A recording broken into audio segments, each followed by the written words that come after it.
మనందరి సినిమా ఇరుముడి 6 ఏళ్ల పాప నుంచి 60 ఏళ్ల ముసలి వరకు ప్రతి ఒక్కరు థియేటర్ పోయి చూస్తురన్నా.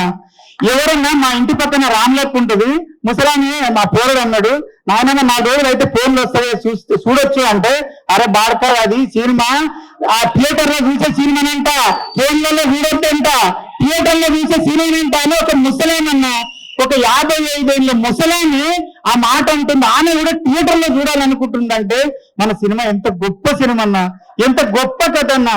ఇన్స్టాలో మొత్తం సినిమాను మొత్తం రివ్యూ చేసేసారన్నా.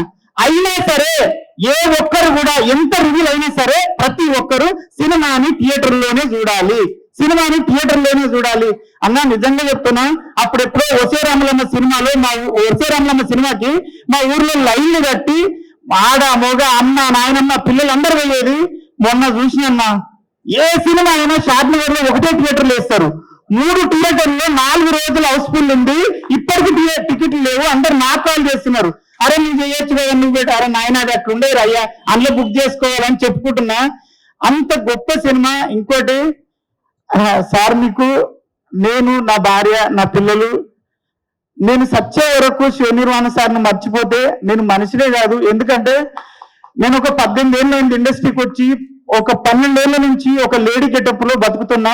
కొమరక్క అనే గెటప్ లో, కొమరక్క అనేది లెజెండ్ అనే తోపు ఆమె నేను కాదు సార్, ఒక గెటప్ మాత్రమే. నన్ను చాలా మంది చాలా విధాలుగా కొన్ని అవమానపరిచి వీడికి లేడీ గెటప్ చేస్తాడు, వీడు లేడీ గెటప్ చేస్తాడు. నా ఫ్రెండ్స్ నా డైరెక్టర్లు నా రూమ్ లో ఉన్న వాళ్ళు 15 మంది డైరెక్టర్లు అయ్యారు సార్. వాళ్ళొక్కరు కూడా నా గురించి ఆలోచించలేదు సార్. నేను ఎంత చేసినా వాళ్ళకి తెలుసు. కానీ మీరు నా అన్న కాదు, నా తమ్ముడు కాదు, మీరు నాకు పరిచయం లేదు, ఎందుకు ఇచ్చారు సార్? నాకు 3 రోజుల నుంచి ఒక్కటెప్పుడు అవుతుంది, నా పిల్లని ఎప్పుడు నాతో సంతోషంగా లేదు. 3 రోజుల నుంచి దాని సంతోషం చూస్తుంటే బావా నువ్వు ఏదైనా చేయగలవు, వీడు కొమరంగాడు అంటున్నారు బావా. నాగులు వేడు అయిపోయాను సార్, నేను నాగులు అయిపోయాను సార్. అది మీ పుణ్యమే సార్. నిజంగా నా భార్య చెప్పమన్నా సార్, మీకు పాదాలకు వందనం చేస్తున్నా సార్. ఎందుకంటే నన్ను వీడు ఏదైనా చేయగలడు అని నాకు ఉంది సార్. నాకు ఎవరు ఇవ్వలేదు సార్ 18 ఏళ్లలో. మీరు వీళ్ళు పరిచయం లేదు సార్, రవి సార్ ఎవరు పరిచయం లేదు. నన్ను చూసి నా టాలెంట్ చూసిండో ఏం చూసిండో దేవుడిలా నాకు అవకాశం ఇచ్చినావు, అదైతే ఒకటి సార్. ఇంకొకటి, నేను ఫైట్లు ఎప్పుడు చేయలేదు సార్. దసరాలో కూడా సాయి సార్తో చేశాను, ఫైట్ చేయలేదు. ఫస్ట్ డే నాది ప్రామిస్ సార్, నాది గే క్యారెక్టర్ అనుకున్నాను సార్.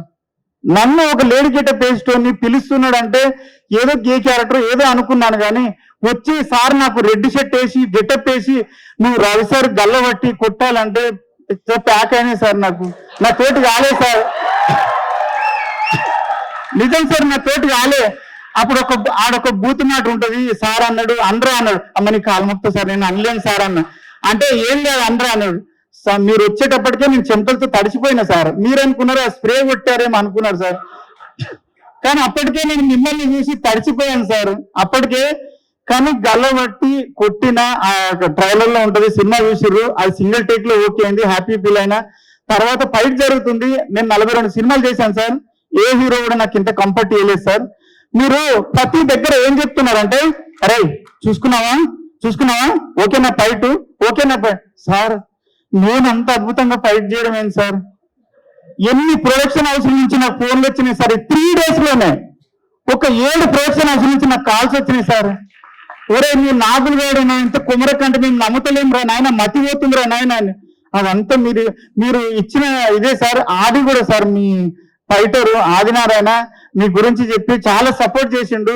మీకు నిజంగా సార్ ఒక్కడైతే గ్యారంటీ చెప్తా, మన ఇండస్ట్రీలో కాదు ఎక్కడైనా 100 మంది హీరోలు ఉంటే 100 మందికి 100 రకాల ఫ్యాన్స్ ఉంటారు. కానీ 100 రకాల మంది ఫ్యాన్స్, 100 హీరోల ఫ్యాన్స్ ఒకే ఒక వ్యక్తిని ఇష్టపడే వ్యక్తి మన రవితేజ సార్. ఆయనకు సపరేట్ ఫ్యాన్స్ ఫాలోయింగ్ అంటూ లేదు, అందరు హీరోల ఫ్యాన్స్ కలిసి ఇష్టపడే మనిషి ఆ సారు. అంత మంచి సారు. మీరు ఇక్కడ నైట్ లో ఫైట్ జరిగేటప్పుడు కూడా ప్రతిదీ అరే తాగుతుంది చూసుకో, సరేనా, నీకు కంఫర్ట్ అయినా అన్నాడు. ఆ ఫైట్ లో అయితే కుక్కను పెట్టినట్టు పెట్టింది సార్. ఆ రెడ్ షర్ట్ వేసుకున్న శివసారి చెప్పిన దెబ్బ తాకిందంటే ఎక్కడ వద్దంటాడు అని భయంతో వద్దు, నా లైఫ్ లో ఫస్ట్ టైం వచ్చింది నిరూపించుకోవాలని సార్ అది తాకిందారా కుమరం అంటే లేదు సార్ లేదు సార్ లేదు సార్, ఎక్కడికక్కడ వాసిపోతున్నాయి. రైట్, ప్రతిరోజు ఆ 4 రోజులు డోలో వేసుకొని పండుకున్నా సార్. మందు అలవాటు లేదు, మందులు టేసి కానీ డోలో వేసుకొని పండుకున్నా కంపల్సరీ. కానీ మీ మంచితనం ఏంటంటే దెబ్బ తాకిన ప్రతిసారి వచ్చి అరే సారీగా తాకిందా అంటే ఏందాకలేదు సార్ ఏందాక భయము.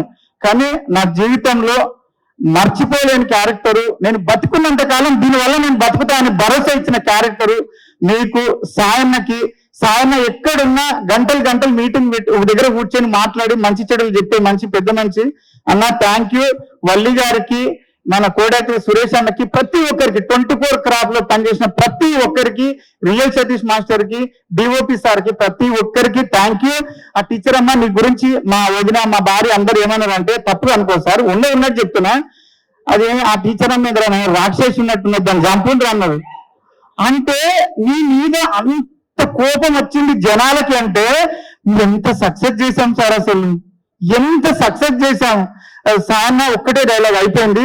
మీరు లాస్ట్ లో మీరు రవితేజ్ సార్ తోటి ఒక్కసారి మా భార్యను పాపకి చెప్పొస్తా అంటే సార్ అయిపోయింది లేదు. మీ అందరికి థ్యాంక్ యూ ప్రొడ్యూసర్లకి అందరికీ, అనంత శ్రీరామ్ గారికి thank you so much sir. మీ అందరికీ పాదాలు వందనం చేస్తాను.